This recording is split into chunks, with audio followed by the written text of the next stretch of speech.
Incoming transmission. Radio Rebellion. Chapter 7, The Reckoning, directed by Deborah Chow and written by Jon Favreau. Here, the Mandalorian finds out that Griff Karga is still alive and needs help getting rid of the client. But before heading back to Navarro, the Mandalorian makes a couple of stops and picks up Cara Dune and Quill.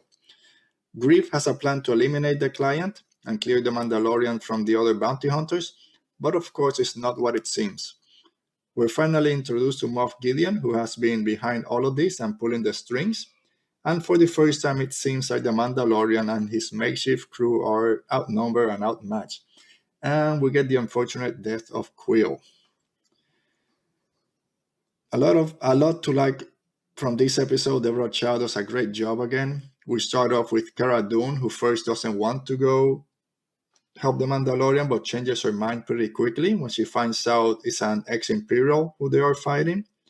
The return of IG-11 and his reprogramming sequence was pretty cool, knowing that, like Quill mentioned, they're not evil, is how you program them and what's imprinted in them. We get confirmation from Quill that Baby Yoda is not a clone, but that doesn't mean that the Empire can use him for cloning purposes.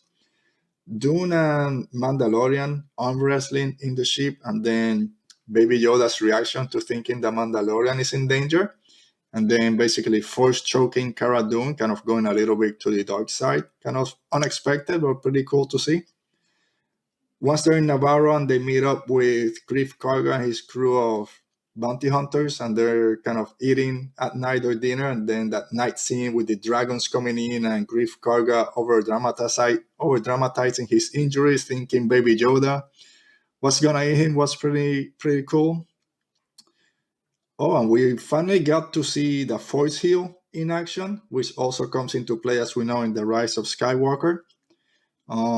I also like the new plan that they developed, even though they knew that it was a trap waiting for them.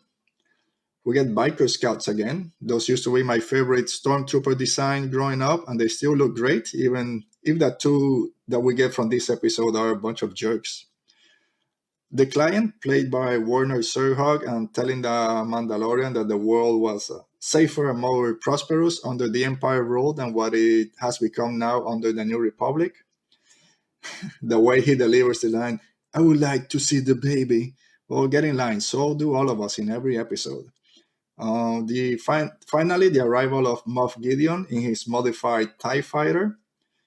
And we also get to see Death Troopers again, which is a pretty cool design. And again, Stormtroopers that can actually hit something.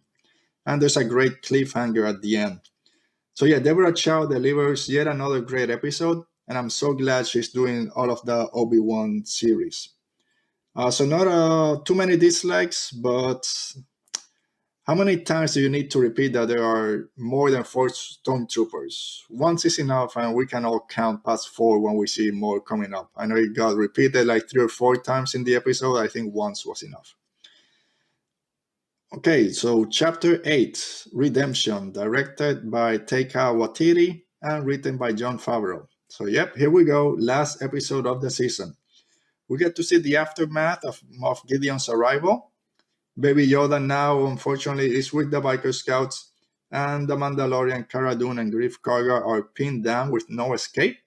And when they think that they can make a run for it, we get the Incinerator Trooper in what I would call my favorite entrance and reveal of any new Stormtrooper ever. Thankfully for them, IG-11 comes to the rescue, and Baby Yoda again uses the Force to save the group. Once they're in the sewers looking for the Mando covert, they see all the Mandalorian's helmet and armor, but there's not 100% kind of decision if they're all dead or if some of them were able to escape.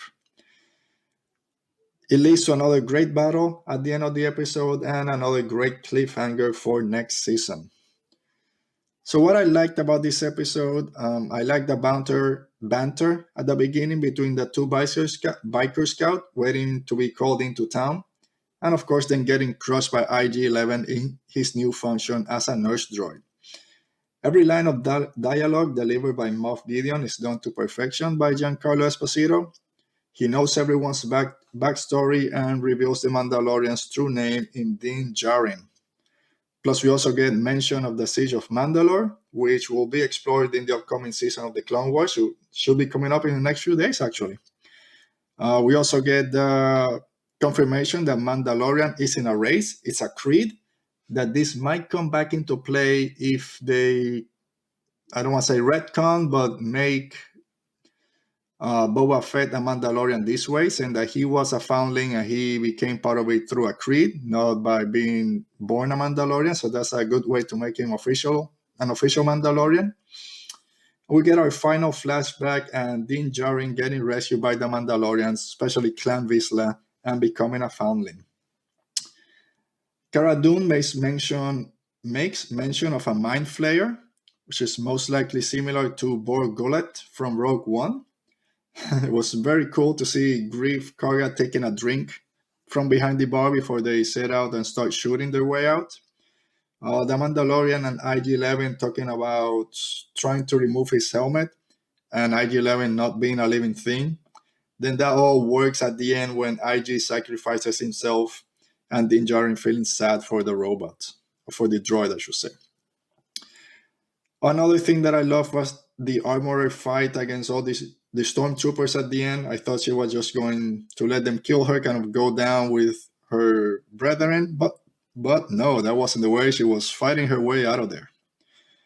There's mention of the war between the Mandalorians and the Jedi. The Mandalorian finally earning his signet in the Mudhorn and becoming a clan of two with Baby Yoda. And yes, Mando finally gets his jetpack.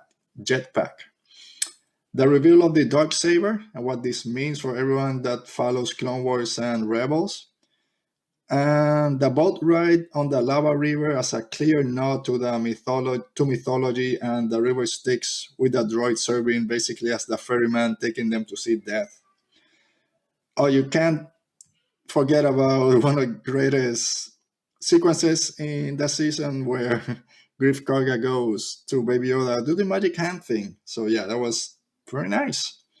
So I only have one dislike for this episode. At the beginning, all the shots missed by the stormtroopers. Like we already did this bit in episode 6. It was done better.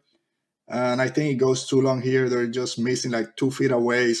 The first 1 or 2 are funny. 5, 6, 7, it's kind of, yeah, we're done with that.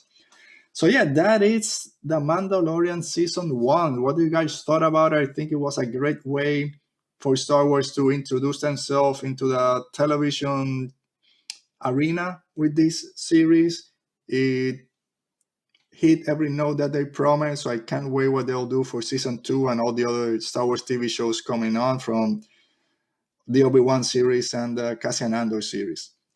So a few things I would like to see for Season 2, some more backstory on how Moff Gideon got the Darksaber, what happened with Dr. Pershing. We cannot see him the first couple of episodes and then he disappears, so we don't know if he's coming back to kind of explain a little bit more about if it's cloning or not.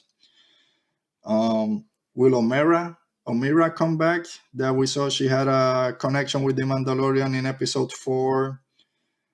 Will we see the other bounty hunters from the Prisoner episode? Berg, Xi'an, and Mayfield, will they come back? When the armorer tells Din Djarin to take Baby Yoda to his people, does she mean the Jedi or his species? Probably the Jedi, so that's going to be something to look forward to. With the Darksaber now in play, can we get Sabine Wren maybe pop up, or at least mention in the episode? Again, episode 5, I believe, when we had this stranger at the end of the Gunslinger episode, is that Boba Fett, Cat Bane maybe, were there show up in Season 2? And then any connection that the Mandalorian might have to Clone Wars Season 7. Maybe we see him getting rescued by Clan Vizsla in that one during the Siege of Mandalore, so we'll see. So this wraps up our review of The Mandalorian Season 1, and hopefully it's all good going on to Season 2 in a couple of months.